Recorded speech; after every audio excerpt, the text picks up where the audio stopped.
सभी का स्वागत करती हूँ आपके अपने YouTube चैनल ऑनलाइन शिक्षण पर।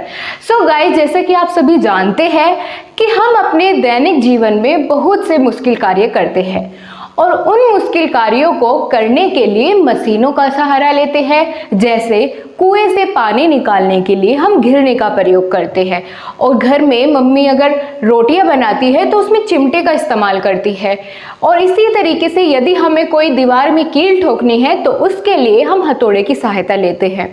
और यदि इसी तरीके से और एग्जाम्पल देखा जाए, आपको यदि कोई लंबी दूरी तय करनी है तो वहाँ आप साइकिल, मोटरसाइकिल या बाइक की कार की हेल्प लेते हैं। ठीक है, तो इन कार्यों को करने के लिए हम मशीनों का सहारा क्यों लेते हैं, क्या आपने कभी सोचा है? वो इसलिए करते हैं क्योंकि इन मशीनों की सहायता से हमारा काम बहुत ही आसान और कम समय में पूरा हो जाता है और इसी तरह की मशीनें सरल मशीनें कहलाती है। तो इनको हम अब बहुत अच्छे से डिफाइन करने वाले हैं। आपको पता चल गया होगा आज का हमारा टॉपिक है सरल मशीन यानी सिंपल मशीन। आज हम दोस्तों इस क्लास में सिंपल मशीन क्या होती है, उसके कितने प्रकार होते हैं और उसके प्रकार को भी डिफाइन करेंगे। मशीनों का रखरखाव कैसे करना है ये भी जानेंगे। तो आज की इस क्लास में हम पूरा चैप्टर एक साथ में कवर करने वाले हैं। सो गाइज, आपको बहुत ही बेहतरीन एग्जाम्पल के साथ समझाया जाएगा, तो सभी फटाफट से प्रिपेयर हो जाइए और अगर अभी तक थम्स अप नहीं किया है तो जल्दी से कर दीजिए। चलिए गाइज, शुरुआत करते हैं और सबसे पहले जानते हैं कि सरल मशीन क्या होती है। मैंने आपके लिए यहाँ पर सरल मशीन की एक डेफिनेशन लिखी हुई है जो बहुत ही अपने नाम के जैसे सरल है। चलिए देख लेते हैं। सरल मशीन एक ऐसी युक्ति या एक ऐसा साधन है जिसके माध्यम से किसी भी कार्य को सुविधा, सरलता और कम समय में किया जा सकता है। यानी सरल मशीन क्या होती है?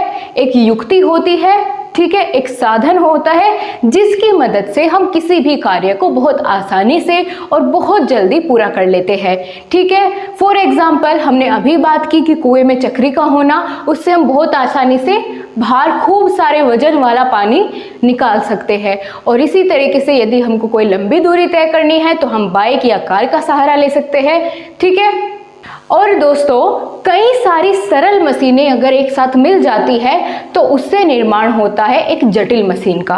तो यानी कई सारी सरल मशीनें मिलकर के एक जटिल मशीन का निर्माण करती है। सरल मशीनें कैसी होती है? सरल मशीनें होती है जो बहुत ही सिंपल होती है देखने में भी और कार्य करने में भी। जैसे कैंची, प्लास, पेचकस, चिमटा, ये सभी क्या होती है? ये सभी होती है सरल मशीनें। ठीक है गाइस, तो चलिए अब देखते हैं सरल मशीन के प्रकार। सरल मशीन कितने प्रकार की होती है? तो सरल मशीनें दोस्तों 5 प्रकार की होती है। कौन कौन सी? पहला उत्तोलक, दूसरे नंबर पर घिरनी, तीसरे नंबर पर हम बात करेंगे पेंच जिसको स्क्रू भी कहते हैं, और पहिया, और चौथे नंबर पर पहिया और धुरी, और 5वीं मशीन कौन सी होती है? झुकातल। अभी इनके बारे में, इनका अर्थ, पूरी व्याख्या इनके बारे में करने वाले हैं। दोस्तों बहुत इंटरेस्टिंग क्लास होने वाली है, आगे आगे देखिए आपको कितना मजा आने वाला है। तो चलिए एक बार हम नोट डाउन कर लेते हैं कि हमने क्या जाना कि मशीन के, सरल मशीन के, ठीक है, आपको याद रखना है सरल मशीन के 5 प्रकार होते हैं। ऑलराइट, 5 प्रकार होते हैं। कौन कौन से? आपके एग्जाम में डायरेक्टली क्वेश्चन यहाँ से बन जाता है कि सरल मशीनें कितने प्रकार की होती है, उसके प्रकार लिखिए। तो सबसे पहले हम इसको शॉर्ट नोट करके लिख लेते हैं। ठीक है, पहला क्या हमने आपको बताया? पहला है गाइस उत्तोलक। उत्तोलक, उत्तोलक को हम इंग्लिश में लीवर भी कहते हैं। ठीक है, लीवर। जिससे आपको समझने में आसानी हो तो मैं आपको हिंदी और इंग्लिश दोनों में बताऊंगी। ठीक है, पहले नंबर पर किसकी बात की हमने? उत्तोलक। दूसरे नंबर पर देखते हैं, दूसरे नंबर पर जो दूसरे प्रकार होता है मशीन का वो होती है घिरनी। घिरनी, ठीक है गाइस, इसको हम पुली भी कह सकते हैं।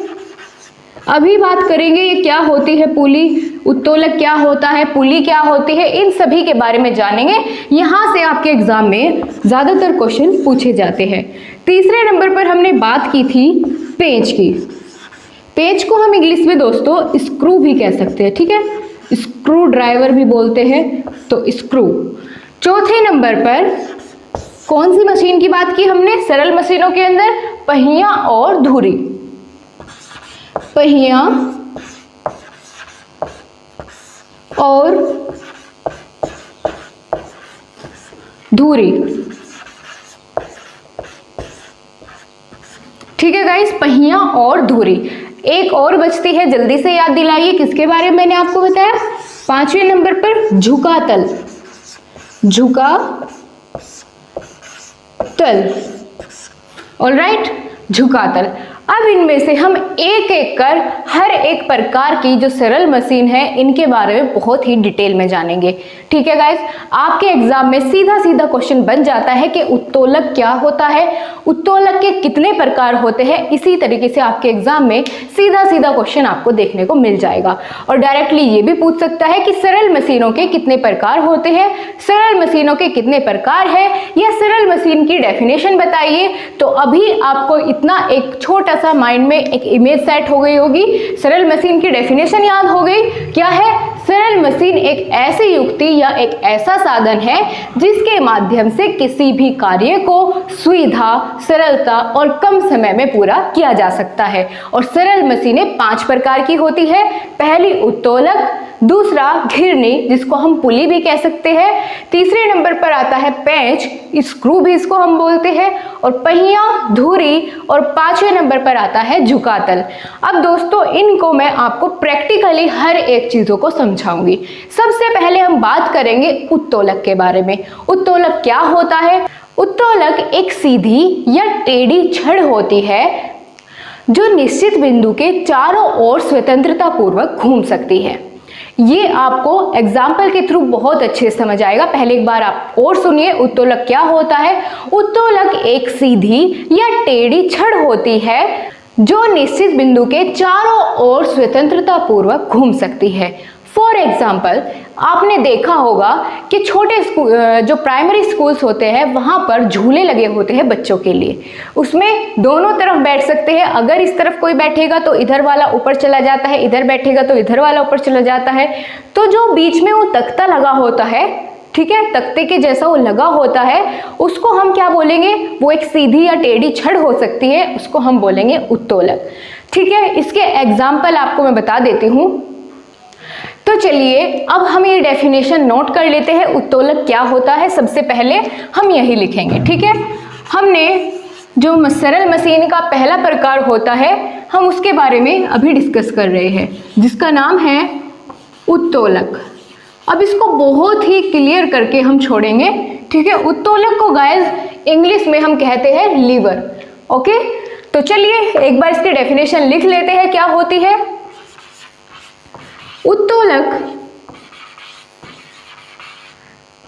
उत्तोलक एक सीधी या टेढ़ी छड़ है। ठीक है, सीधी या टेढ़ी छड़ होती है, छड़ होती है जो निश्चित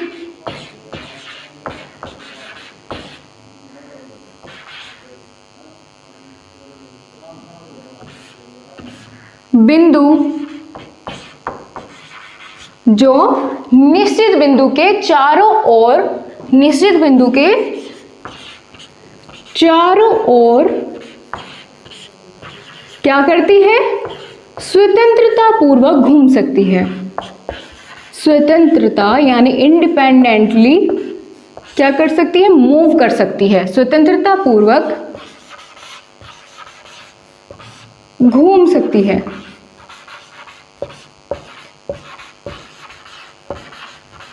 उसे हम क्या कहेंगे? तो उसे हम कहते हैं उत्तोलक। दोस्तों उत्तोलक के 3 बिंदु होते हैं। पहला है आलंब, जिसको कि हम फलक्रम बोलते हैं इंग्लिश में, आलंब। दूसरे नंबर पर होता है आयास, आयास को हम कहते हैं एफर्ट, और तीसरे नंबर का जो इसका बिंदु होता है उसे हम भार कहते हैं। चलिए अब एक एग्जाम्पल के थ्रू हम समझेंगे। जैसे आप देख रहे हैं ये एक सीजर है, कैंची। ठीक है, अब हम इसमें बात करेंगे, ये एक सरल मशीन है। कैंची क्या है? एक सरल मशीन है। इसकी सहायता से हम कपड़े को, कागज को बहुत आसानी से काट सकते हैं। तो चलिए अब हम जानते हैं कि इसमें ये तीनों जो बिंदु की बात करी है मैंने, वो कौन कौन से और कहाँ है। ठीक है, सबसे पहले हमने बात की आलंब की। आलंब क्या होता है? आलंब होता है ये इसके बीच में जो ये पेंच लगा होता है, जिसकी सहायता से ये घूम सकती है। तो ये जो पेंच है बीच में, इसको हम बोलेंगे आलंब। बिल्कुल सही बात। और दूसरा, जहां से हमने इसको होल्ड किया हुआ है, पकड़ा हुआ है, ये इसका होता है आयास, यानी जिसके सहारे से हम कुछ भी चीज कट करेंगे, ये इसका होता है आलंब, ये होता है आयास, और यहाँ होता है भार। वो कैसे, अभी दिखाते हैं। तो चलिए अब बिल्कुल एक बहुत ही बेहतरीन तरीके से समझते हैं। ये एक पेपर है जिसको हमें इसकी सहायता से, ये एक साधारण मशीन है, सिंपल मशीन है, इसकी सहायता से हमको इसे कट करना है। तो देखेंगे कि 3 बिंदु जो उत्तोलक होता है, उसके ये 3 बिंदु इस सरल मशीन में कौन कौन से हैं। बिल्कुल सही बात है। तो सबसे पहले हम जानेंगे, इसमें आलंब होता है, इसका जो ये बीच वाला हिस्सा होता है, जहां पर ये पेंच लगा हुआ है, ये क्या है? ये है इसका आलंब। और जहां हमने इसको पकड़ा हुआ है, ये इसका आयास होता है। जहां हमने इसको पकड़ा हुआ है, ये इसका आयास है। जब हम किसी पेपर को ऐसे काटते हैं, तो जहां पर ये भार है, ये क्या है? भार है। जिस वस्तु को हम काटेंगे तो भार यहीं तो रखा जाएगा। ठीक है, तो इसे कहते हैं भार। तो 3 बिंदु होते हैं किसी भी उत्तोलक के, आलंब, आयास और भार। ठीक है, आलंब, आयास और भार। समझ आई चीजें? ये आलंब होता है, ये आयास होता है, और जहां से हम कट करते हैं ये भार होता है। ठीक है, चलिए अब इनको नोट डाउन कर लेते हैं। हमने किस किस चीज के बारे में एक बार जान लिया है। चलिए, हमने बात की उत्तोलक के 3 बिंदु होते हैं। कौन कौन से? 3 बिंदु होते हैं, और ये आपके एग्जाम में पूछा जाता है। तो हम इस तरीके से पढ़ेंगे ताकि आप सिर्फ पढ़े नहीं, आगे अगर किसी को आप पढ़ाना भी चाहे तो आप पढ़ा भी सके। ठीक है, तो इसी पॉइंट को हम ध्यान में रख के आपको हर एक चीज समझाएंगे। हम बात कर रहे हैं उत्तोलक के बिंदु। पहला क्या होगा? आलंब। दूसरी हमने बात की आयास। ठीक है, आयास। और तीसरी बात की हमने भार। इंग्लिश में एक बार और मैं आपको बता देती हूं। आलंब होता है फल कर्म, आयास होता है एफर्ट, और भार होता है वेट। ठीक है, फल कर्म, एफर्ट और वेट, ये क्या होता है? तीनों के तीनों क्या है? बिंदु होते हैं किसी भी उत्तोलक के। ऑलराइट, इतनी चीजें समझ में आई। अभी मैंने आपको सिर्फ इतना बताया है कि उत्तोलक क्या होता है। उत्तोलक के 3 बिंदु होते हैं। कौन कौन से? आलंब, आयास और भार। और दोस्तों, उत्तोलक के अंदर एक चीज और देखने को मिलती है, उत्तोलक के प्रकार। प्रकार कैसे? अब हमने एक चीज तो आपको बता दी कि उत्तोलक के 3 बिंदु होते हैं, आलंब, आयास और भार। ठीक है, अब क्या इससे भी अलग कोई प्रकार होंगे? तो बिल्कुल होंगे। क्या आप जानना चाहते हैं? तो चलिए हम आपको बताते हैं। ठीक है, होता ऐसे है कि जब इन तीनों बिंदुओं की स्थिति चेंज होती है, बदलती है, तो क्या होता है? उत्तोलक 3 प्रकार के हो जाते हैं। जब इन तीनों बिंदुओं की स्थिति बदलती है तो उत्तोलक भी 3 प्रकार के हो जाते हैं। कौन कौन से? प्रथम श्रेणी के उत्तोलक, द्वितीय श्रेणी के उत्तोलक और तृतीय श्रेणी के उत्तोलक। तो सबसे पहले हम बात करेंगे प्रथम श्रेणी के उत्तोलक, यानी प्रथम प्रकार के उत्तोलक के बारे में। एक बार मैं नोट डाउन कर लेती हूँ, फिर आपको बिल्कुल प्रैक्टिकली चीजों को समझाएंगे। ऑलराइट गाइस, तो चलिए इसको नोट डाउन कर लेते हैं। सबसे पहले मैंने आपको यहाँ बताया कि उत्तोलक 3 प्रकार के होते हैं। 3 ही इनके अंदर बिंदु होते हैं और प्रकार भी इनके 3 ही हो जाते हैं। ठीक है, 3 प्रकार के उत्तोलक हो जाते हैं। जब इन तीनों बिंदुओं की स्थिति में बदलाव आता है, चेंज होता है, तो उत्तोलक भी 3 प्रकार के हो जाते हैं। पहला क्या है? प्रथम प्रकार के उत्तोलक। इनका कोई अलग से आपको नाम याद नहीं रखना है, सिर्फ सिंपल से नेम है प्रथम प्रकार के उत्तोलक, द्वितीय प्रकार के उत्तोलक और तृतीय प्रकार के उत्तोलक। ठीक है, प्रथम प्रकार के उत्तोलक, जिनको हम इंग्लिश में क्या कहते हैं? लीवर कहते हैं। तो प्रथम प्रकार के उत्तोलक क्या होते हैं, सबसे पहले हम इसको डिफाइन करेंगे और उसके बाद द्वितीय और तृतीय श्रेणी पर आएंगे। दोस्तों मैं आपको यहाँ पर एक चीज नोट करके बताना चाहूंगी कि आपके एग्जाम में इनसे कैसे क्वेश्चन पूछे जाते हैं। आपको दोस्तों ऑप्शंस में 4 एग्जाम्पल दिए गए होंगे, कैंची और हथौड़ा, ठीक है, चिमटा, या कुछ भी इस तरीके से 4 ऑप्शन आपको दे दिए जाएंगे और उनमें से आपसे पूछा जाएगा कि ये बताइए इसमें से प्रथम श्रेणी का उत्तोलक कौन सा है। तो इस तरीके के क्वेश्चंस आपके एग्जाम में मल्टीपल चॉइस क्वेश्चंस बन जाते हैं। या फिर ऐसे भी पूछ सकता है कि प्रथम प्रकार के उत्तोलक के 3 उदाहरण दीजिए, तो भी आपसे प्रश्न बन सकता है, ठीक है। तो बहुत अच्छे से एक एक चीज को बिल्कुल बारीकी से क्लियर करेंगे। चलिए सबसे पहले हम जानेंगे प्रथम प्रकार के उत्तोलक के बारे में। प्रथम प्रकार के उत्तोलक वे उत्तोलक होते हैं जिनमें आलंब बीच में होता है। आलंब मैंने आपको क्या बताया था, आलंब होता है ये, ठीक है। तो जिनमें आलंब बीच में होता है, यहाँ होता है, वे होते हैं प्रथम श्रेणी के उत्तोलक, ठीक है। चलिए आपको अब बता देती हूं मैं डायग्राम के थ्रू। वैसे तो आपने प्रैक्टिकली देख ही लिया है, लेकिन अगर आप एग्जाम में चाहें तो आप डायग्राम बना सकते हैं, ठीक है। तो ये हमने डायग्राम बनाया है प्रथम प्रकार के उत्तोलक। ये क्या है, ये आपका हाथ है जहां से आपने पकड़ा हुआ है। तो जहां से आप उस वस्तु को या उस मशीन को पकड़ते हैं उसको क्या कहते हैं, उसको दोस्तों कहते हैं आयास, आयास, ठीक है। और जो बीच में है ये क्या है, ये होता है आलंब, यानी जहां पर वो पेच लगा हुआ होता है ये क्या है, आलंब है। और ये क्या है, यहाँ जिस वस्तु को आप कटिंग कर रहे हैं या फिर कुछ और भी ऐसी चीजें हो सकती है, आप हथौड़े से किसी भी वस्तु को ठोक रहे हैं तो वो क्या होता है, वहां पर होता है भार। तो ये लास्ट तीसरा बिंदु क्या होगा, भार। यानी कोई भी उत्तोलक हो, चाहे तो वो प्रथम श्रेणी का, चाहे द्वितीय श्रेणी का या फिर तृतीय श्रेणी का, उन तीनों में एक बात तो कॉमन है कि ये 3 बिंदु हमेशा हर एक उत्तोलक में होने हैं, भार, आलंब और आयास। बस मैंने आपको क्या बताया कि इन तीनों की स्थिति के बदलने पर, यानी अगर आयास इधर हो जाता है, भार इधर हो जाता है या आलंब इसकी जगह से इधर आ जाता है, इनकी स्थिति में बदलाव हो जाता है, तो वहां पर क्या होता है, उत्तोलक 3 प्रकार के बढ़ जाते हैं। तो पहले प्रकार के उत्तोलक में क्या होता है, आलंब मध्य में होता है, बीच में होता है। इसके एग्जाम्पल क्या क्या हो सकते हैं, सबसे पहले हमने बात करी कैंची, कैंची में आलंब कहाँ होता है, बीच में होता है। दूसरा एग्जाम्पल क्या हो सकता है, हैंडपंप, ठीक है। हैंडपंप में आपने देखा होगा कि एक तरफ से आप आयास लगाते हैं, बीच में आलंब होता है जहां वो पेच होता है, और तीसरी तरफ भार होता है जिसके सहारे वो पानी को ऊपर खींचता है, ठीक है। दूसरा एग्जाम्पल हो गया। तीसरा क्या होता है, हथौड़ा। हथौड़ा भी प्रथम प्रकार का उत्तोलक होता है। और क्या चीजें हो सकती है इसके अंदर, प्लास भी इसके अंदर आ सकता है, ठीक है। प्लास आप एक तरफ से ऐसे पकड़ के ऐसे जोड़ लगाते हैं उस पर, ठीक है, बीच में उसके एक पेंच लगा होता है जो आलंब होता है, और इधर क्या होता है, भार होता है। तो ये चीजें आती है प्रथम श्रेणी के उत्तोलक में, ये सरल मशीनें हैं। तो चलिए गाइस, इसके डेफिनेशन सहित, एग्जाम्पल सहित मैं आपके सामने एक बार नोट डाउन कर देती हूँ, ओके।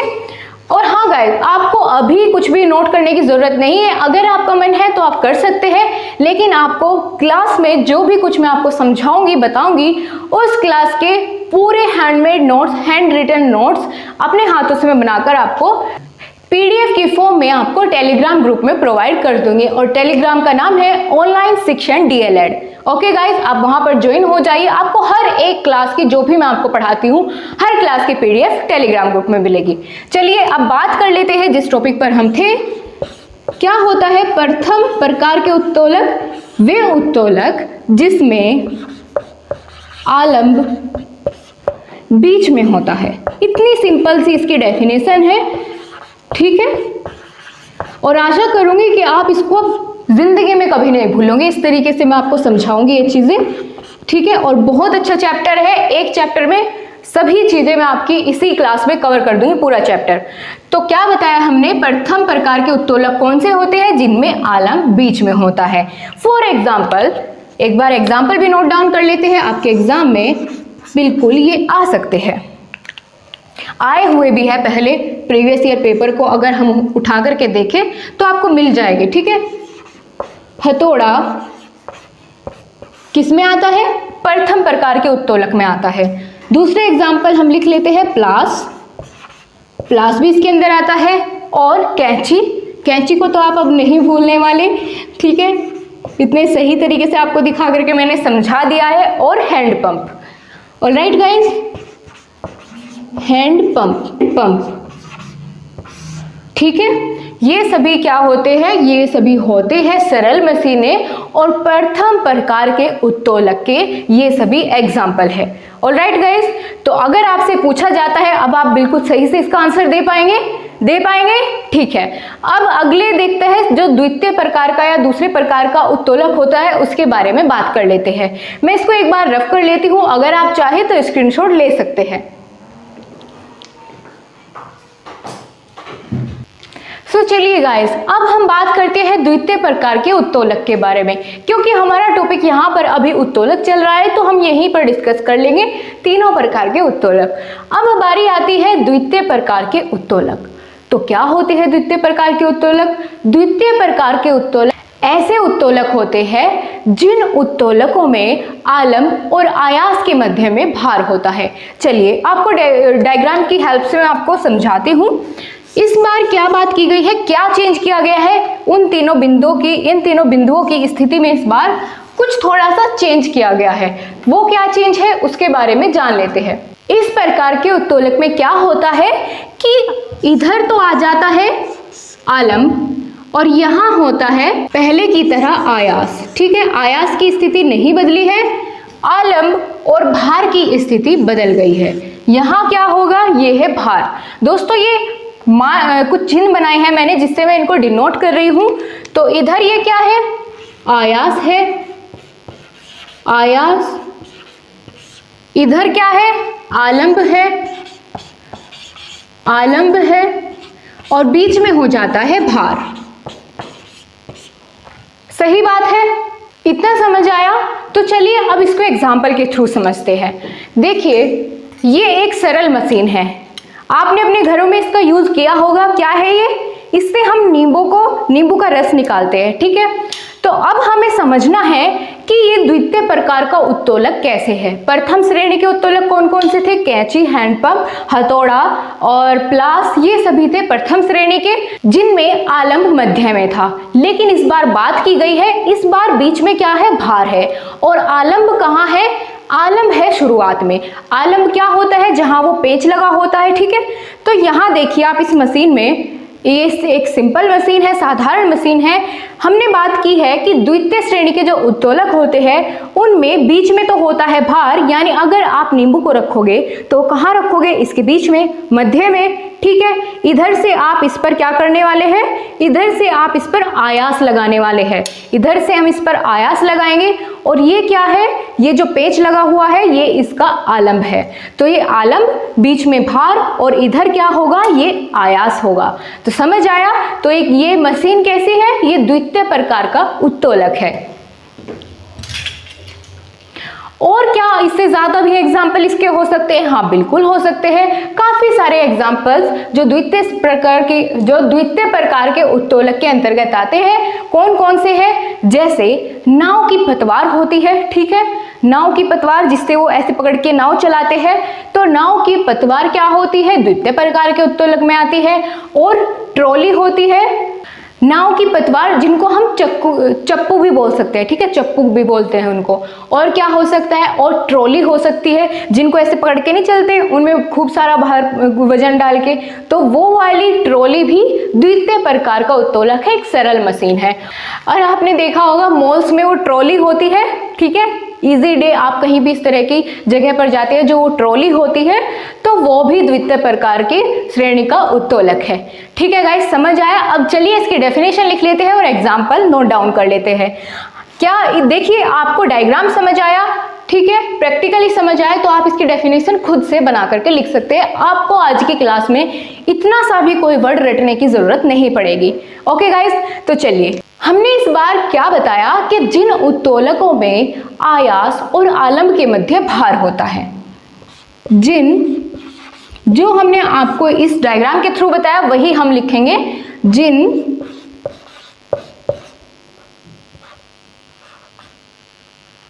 जिन उत्तोलकों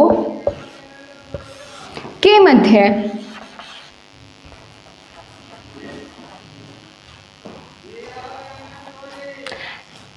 जिन उत्तोलकों में आलंब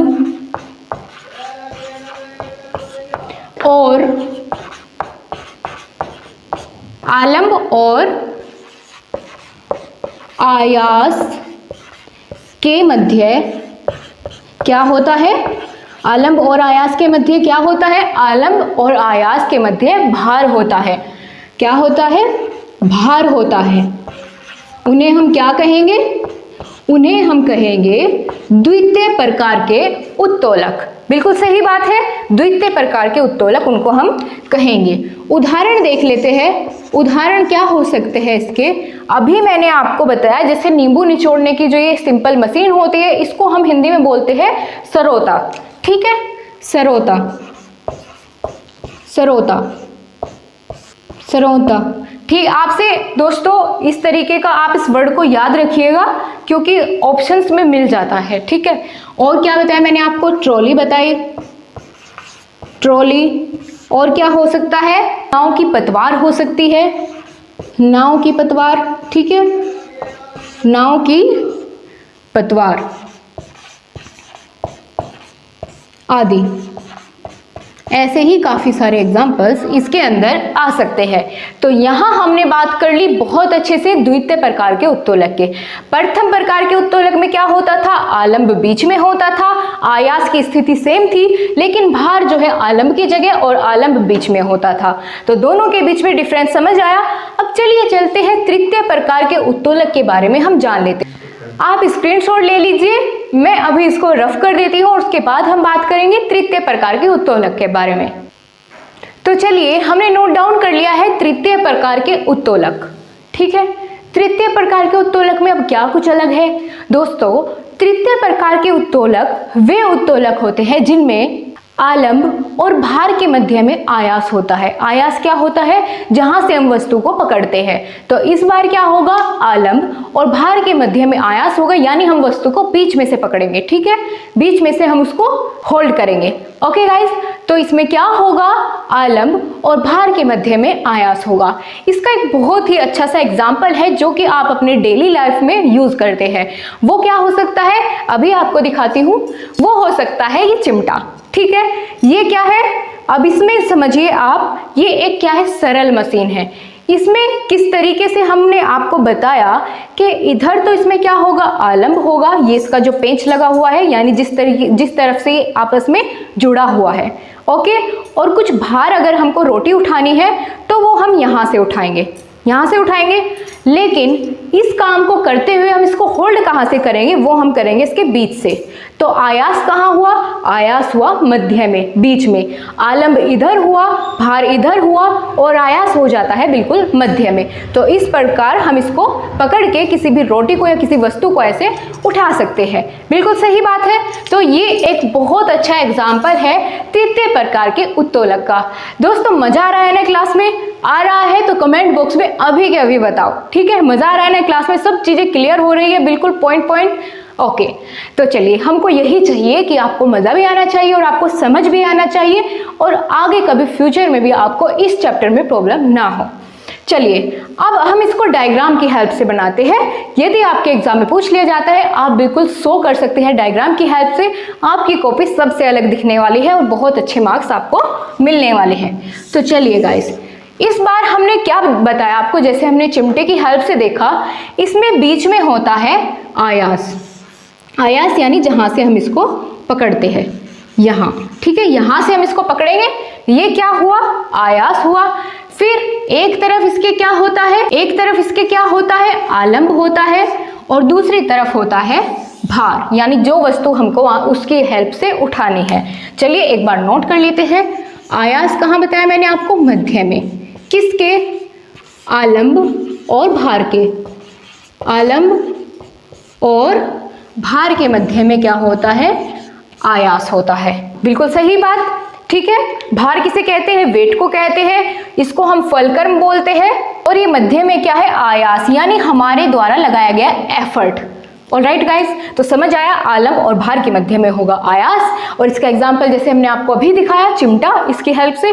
तो चलिए इसकी एक बार डेफिनेशन लिख लेते हैं। जो हमने इस डायग्राम में आपको शो किया है वही आपको यहाँ डेफिनेशन में लिखना है। तो तृतीय प्रकार के उत्तोलक वे उत्तोलक होते हैं जिनमें क्या होता है, जिनमें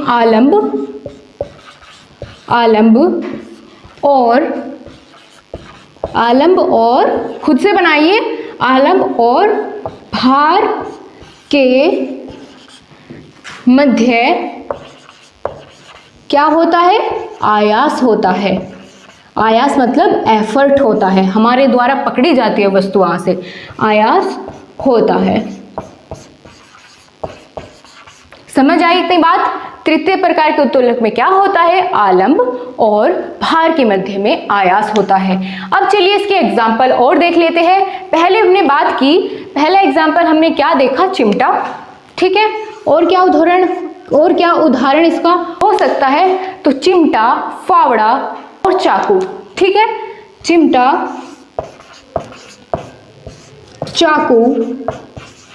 चाकू भी इसी तरीके से काम करता है, और फावड़ा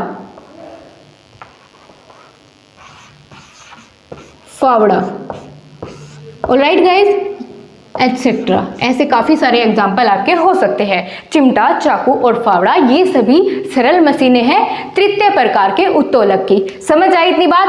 अब हमने दोस्तों यहाँ देखिए आप, हमने यहाँ बताया था आपको कि 5 प्रकार के क्या होती है, सरल मशीन होती है। उनमें हमने एक टॉपिक बिल्कुल बहुत अच्छे से एक्सप्लेन कर दिया आपको, उत्तोलक यानी लीवर, इसके कितने बिंदु होते हैं, कितने इसके टाइप्स होते हैं, सब कुछ हमने बिल्कुल डिटेल में बहुत अच्छे से कवर कर लिया है।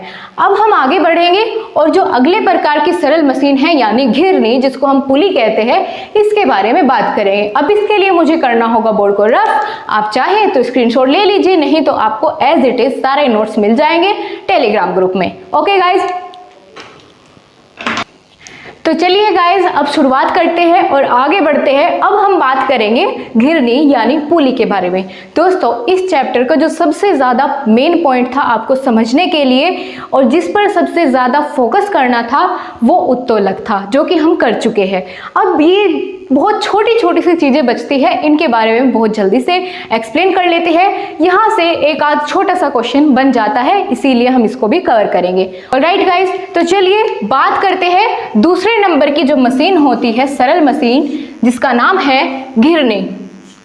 नोट डाउन कर लेते हैं, घिरनी। इंग्लिश में हम इसको पुली भी कह सकते हैं।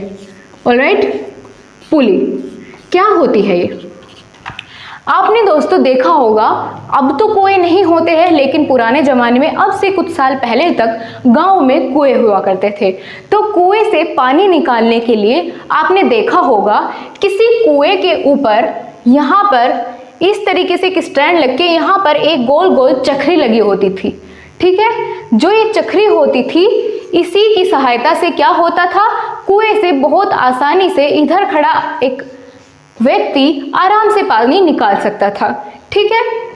ये एक कुआं है और कुएं में एक चक्री लगी हुई है, जिसकी हेल्प से वो ऐसे रस्सी खींचेगा तो उधर से पानी ऐसे बाहर आ जाएगा। तो जो ये चक्री होती है इसी को कहते हैं पुली, ठीक है। तो आपको बिल्कुल समझ आ गया होगा, घिरनी, पुली, चक्री, जो आपसे पूछा जाए आप बिल्कुल बता पाएंगे और एग्जाम्पल भी दे पाएंगे कि जिस तरीके से कुएं में लगी होती थी। और इसका कोई और एग्जाम्पल देखते हैं। जैसे आपने देखा होगा कि साइकिल होती है, साइकिल की जो चेन होती है, ठीक है, उसमें एक चक्री लगी होती है, तो वो भी पुली होती है। और क्या, और आपने देखा होगा आटा पीसने वाली चक्की, ठीक है, उसके मोटर के ऊपर भी एक पुली लगी होती है जो गोल गोल घूमती है और उसके ऊपर वो चमड़े का पट्टा लगा होता है, उसकी घूमने में सहायता करती है। तो ये सभी उदाहरण हो जाते हैं घिरनी के या पुली के। तो आप इसमें अगर आपसे पूछा जाता है पुली क्या होती है, इसकी हेल्प से हम क्या कर सकते हैं, तो आप इसको इस तरीके से लिख सकते हैं कि जैसे क्या, घिरनी की सहायता से, घिरनी या पुली की सहायता से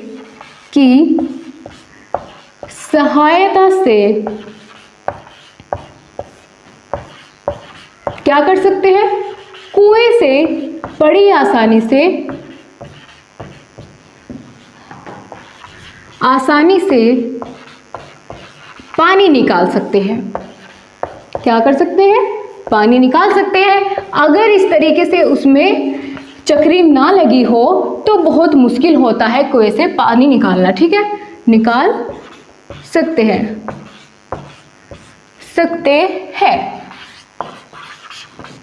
ठीक है, इतना समझ आया आपको? अब चलिए आगे बढ़ते हैं। आगे दोस्तों ये बहुत ही छोटी छोटी चीजें बचती है, इनको एक साथ ही कवर कर लेंगे हम। तीसरे नंबर की जो सरल मशीन होती है वो होती है पेंच, या फिर उसको हम स्क्रू भी बोल सकते हैं। तो चलिए नोट डाउन करते हैं। तीसरे नंबर की मशीन क्या है? पेंच। इंग्लिश में इसको क्या कहा जाता है? स्क्रू कहा जाता है। ऑलराइट गाइस, अब इसके बारे में बात कर लेते हैं कि ये क्या होता है। क्या होता है पेंच?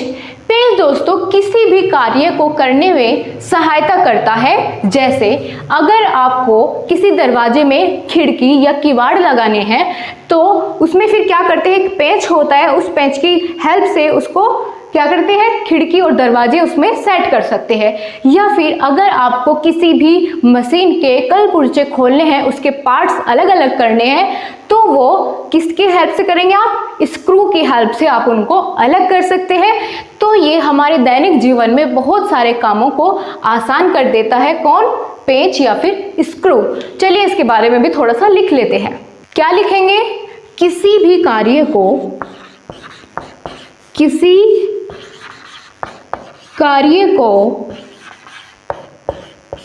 सुविधाजनक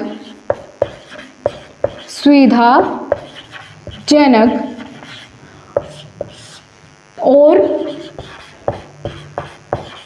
सरल बनाने में, क्योंकि ऐसा पॉसिबल नहीं होता कि आप उन पेज को हाथों से खोल पाए, बिल्कुल ऐसा पॉसिबल नहीं है, आपको उसमें स्क्रू की हेल्प लेनी पड़ेगी। सुविधाजनक और सरल बनाने में सहायता करता है।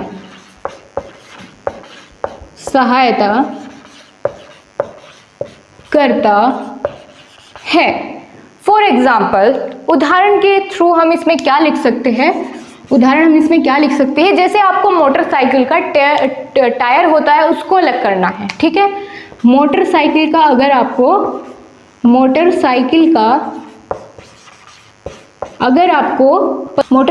के पहिए को अलग करना है,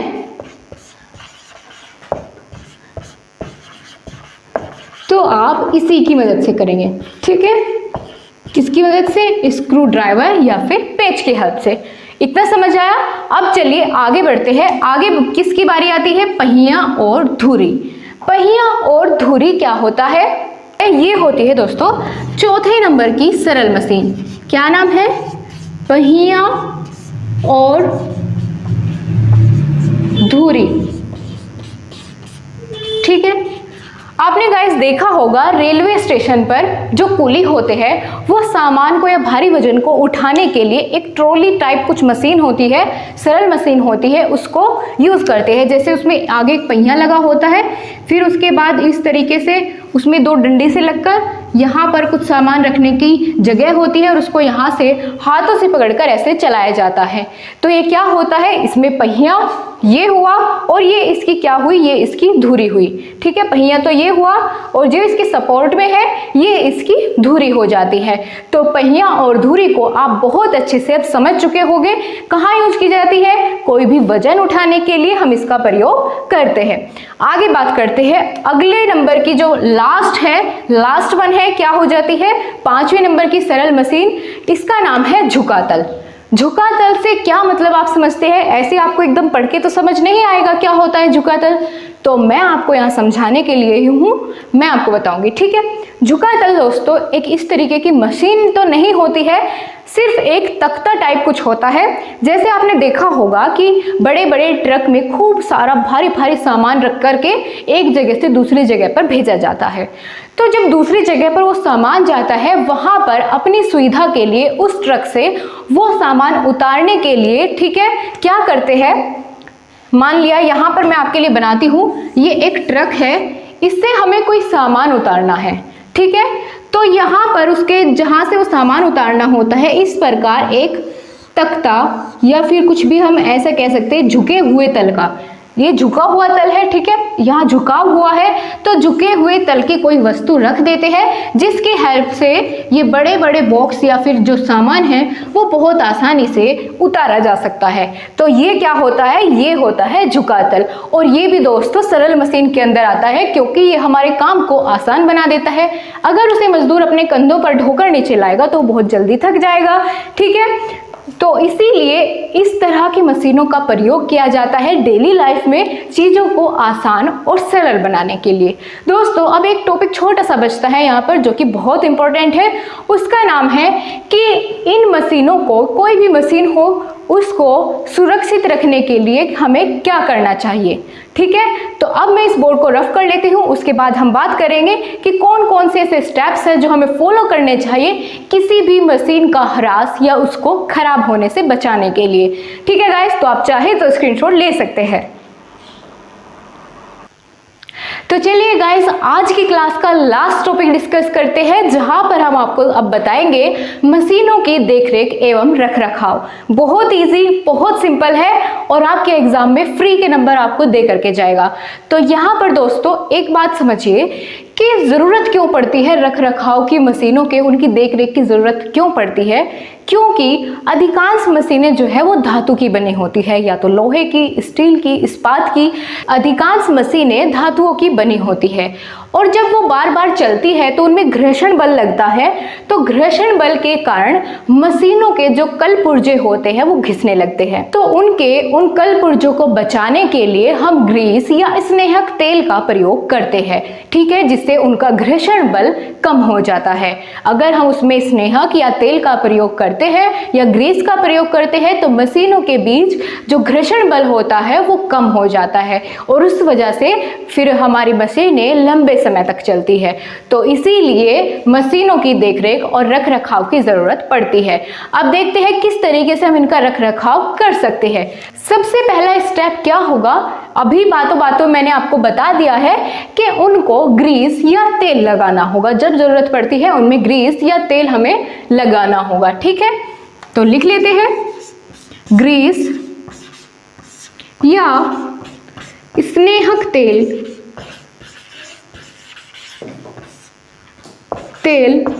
समय समय पर उनमें लगाना चाहिए, ठीक है। इनका प्रयोग करना चाहिए का प्रयोग। और क्या हो सकता है और किस तरीके से हम इनकी देखरेख कर सकते हैं मशीनों की, वो कैसे कर सकते हैं, समय समय पर मशीनों की पूरी जांच करनी चाहिए कि किसी मशीन के किसी भी पुर्जे में कोई खराबी या फिर कोई क्षतिग्रस्त तो नहीं हुआ है कोई भी पुर्जा। अगर एक मशीन का कोई छोटा सा पुर्जा खराब होता है और उस पर हम ध्यान नहीं देते हैं तो कुछ समय बाद वो पूरी मशीन खराब हो जाती है और फिर हमें एक बड़ा लॉस झेलना पड़ता है। तो इसीलिए क्या करना चाहिए, समय समय पर उनकी जांच करनी चाहिए, ठीक है। तो समय समय पर जांच करनी चाहिए मशीनों की, ठीक है। समय समय पर जांच करनी चाहिए ऑलराइट। ये हो गया इसका दूसरे नंबर का पॉइंट। और देखते हैं और क्या हो सकता है, क्योंकि अगर आपसे शॉर्ट में क्वेश्चन पूछा जाता है तो आपको मिनिमम 4 पॉइंट्स इसके अंदर लिखने होंगे। तो और क्या हो सकता है इसका, इन दोनों के अलावा वो ये हो सकता है कि अगर मशीन में छोटी छोटी खराबी आती है उसको तुरंत ठीक कराना चाहिए जिससे एक बड़ी हानि होने से बच जाती है, ठीक है। छोटी छोटी खराबी को तुरंत सही करवा देना चाहिए, तुरंत ठीक कराना चाहिए, ठीक है। इस तरीके से हम मशीनों की देखरेख कर सकते हैं। और दोस्तों एक और पॉइंट बताइए क्या हो सकता है सोच करके, वो ये हो सकता है कि समय समय पर हमें खुद भी उस मशीन को चलाने के लिए परीक्षण लेना चाहिए, यानी ट्रेनिंग लेना चाहिए। अगर हम उसको सही ढंग से नहीं चलाएंगे तो क्या होगा, मशीन जल्दी खराब होगी। अगर हम उसे बहुत अच्छे से उसी मैनर में चलाएंगे जैसे कि उसको चलाना चाहिए परीक्षण लेने के बाद, तो हम उस मशीन को बहुत लंबे समय तक यूज कर सकते हैं। तो समय समय पर परीक्षण लेना चाहिए खुद भी, ठीक है। समय समय पर परीक्षण लेना चाहिए। ऑलराइट गाइस, तो ये कुछ 4 पॉइंट्स थे जिनकी हेल्प से हम मशीनों का देख रेख और रख रखाव कर सकते हैं। सो ठीक है गाइस, मैं आशा करती हूँ कि मैंने अपनी जिम्मेदारी को बहुत ही बखूबी निभाया है। अब आपकी बारी है, और आपकी बारी ये है कि देखते हैं आप इस जिम्मेदारी को कितने अच्छे से निभाते हैं। आपकी जिम्मेदारी है लाइक और शेयर करने की, ठीक है। और वीडियो पसंद आई है, लेक्चर पसंद आया है, समझ आया है, तो कमेंट बॉक्स में अपने विचार मुझ तक जरूर पहुंचाएं, ताकि मैं आगे आने वाली वीडियोस में और अच्छे से मेहनत करूं।